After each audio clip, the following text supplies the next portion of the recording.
Қайырлы күн достар, сіздермен бірге Қарлығаш, менің каналыма қош келдіңіздер. Бүгін сіздерге Рамазан айына ас мәзірін ұсынатын боламын. Бұл жерде палау, маркиз салаты, тирамису, самса және мохито жасап көрсететін боламын. Ең алдымен тирамису дайындаймыз. Бізге савоярди печеньесі, 200 грамм творожный сыр, 500 грамм сливки, 33%, және 200 грамм қант ұнтағы қажет. Творожный сыр, сливки және қант ұнтағын миксердің аз жылдамдығынан жоғары жылдамдығына дейін миксерлеп аламыз.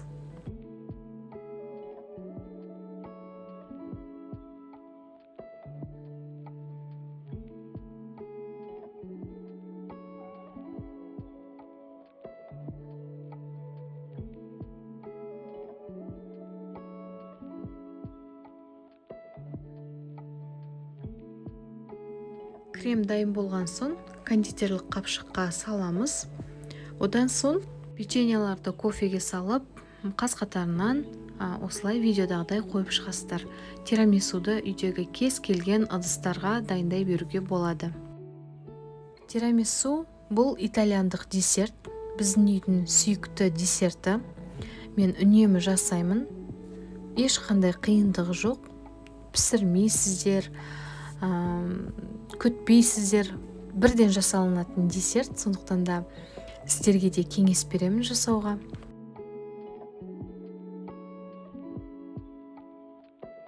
Савоярди печеньеларын қойып шыққан соң үстіне кремді жағып, одан соң видеодағыдай десертті жинап шығасыздар.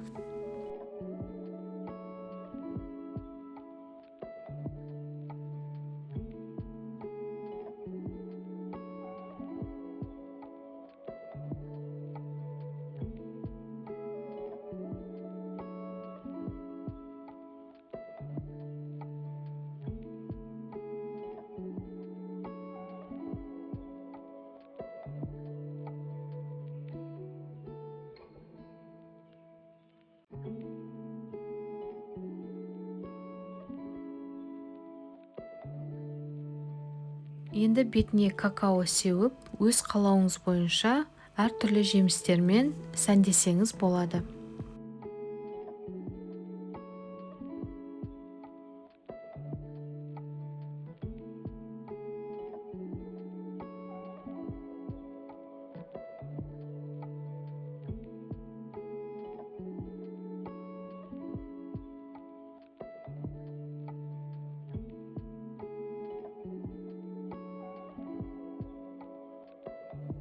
Міне тирамису дайын болды. Мен басқа тағамдарды жасағанша мұздатқышқа 2 сағатқа қойып қоямын.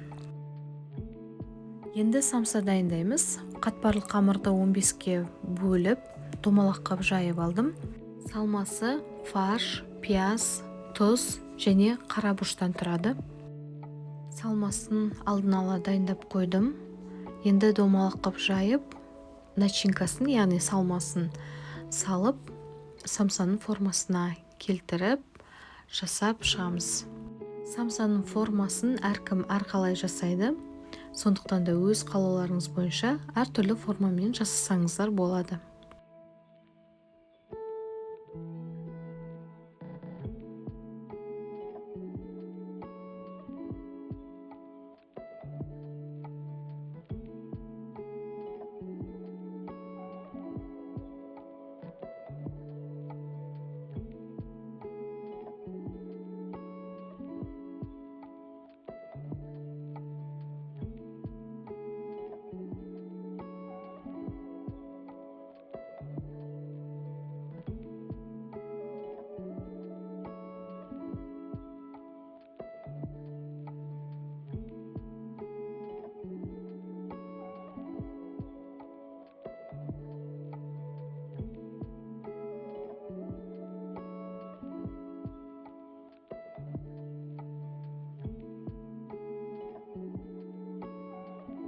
Духовканы алдын ала қыздырып қоямыз. Енді самсаның бетіне жұмыртқаның сарысын жағып, кунжут және макты сеуіп, 180 градуста жарты сағат самсаларымызды пісіріп аламыз.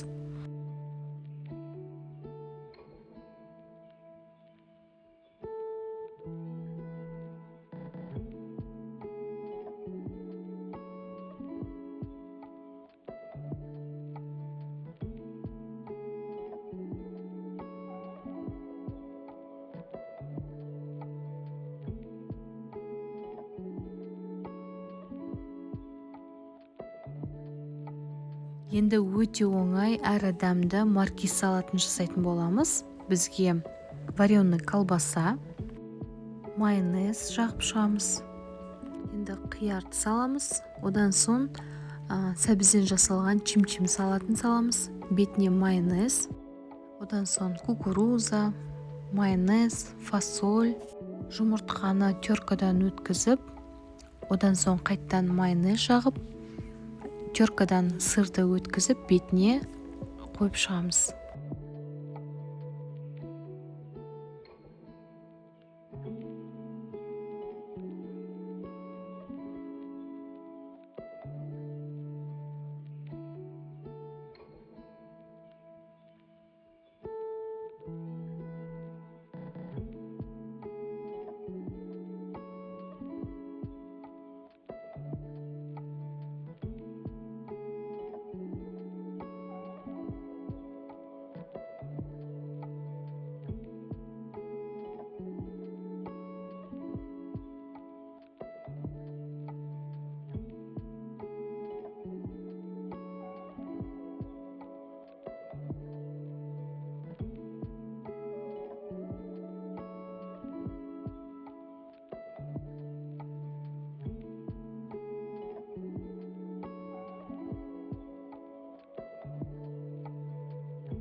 Міне өте оңай салатта дайын болды. Кешке ауыз ашарға дейін мұздатқышқа салып қоямын. Енді палау дайындаймыз. Палауды мен осы әдіспен жасаймын. Етті үлкен бөліктерге бөліп, тұзын салып, астын жай қойып, 15-20 минут пісіріп аламын.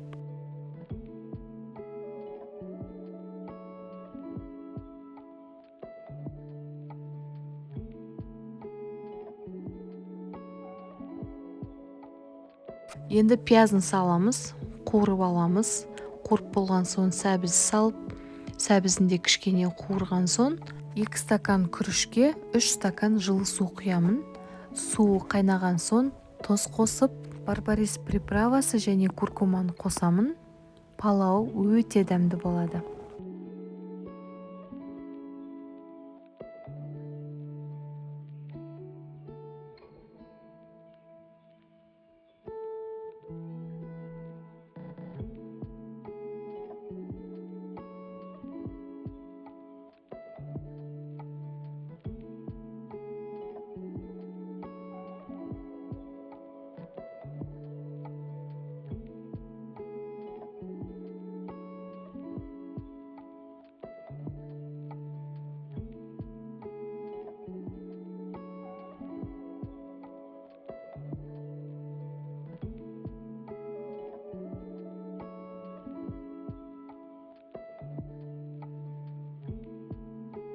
Мен күрішті бірнеше рет жуып, мұздай суға 20 минутқа салып қоямын.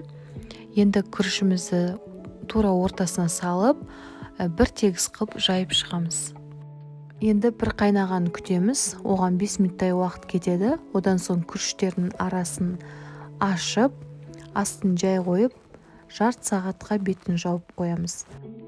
Палау жарты сағатта піседі. Бетін қайта-қайта ашпаймыз. Әйтпесе жабысып қалуы мүмкін. Енді мохито дайындаймыз. Бұған керегі жалбыз жапырақтары, яғни мята. Одан соң лайм, лимон, құлпынай және бір ас қасықтай қант салдым. Өз қалауларыңыз бойынша әртүрлі жеміс-жидектер және сироптар қоссаңыздар болады. Одан соң спрайт құямыз. Немесе газдалған сусындарды құйсаңыздар да болады.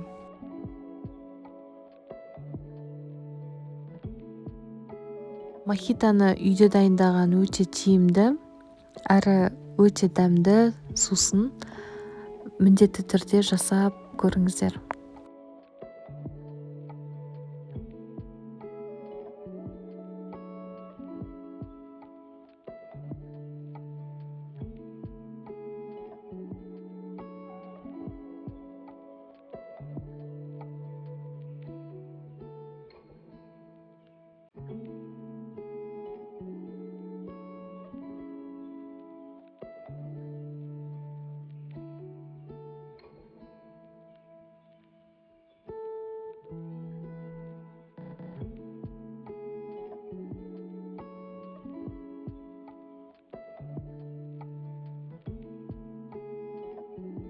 Міне менің Рамазан айына жасалған ас мәзірім дайын болды.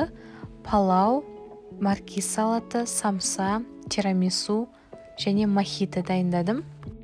Рамазан айы құтты болсын, оразаларыңыз қабыл болсын. Жылдан жылға аман есен Рамазан айларына жете берейік. Ас болсын барлықтарыңызға.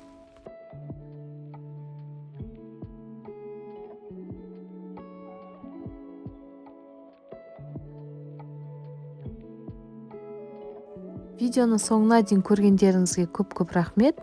Маған тіркеліп лайк басуды ұмытпаңыздар.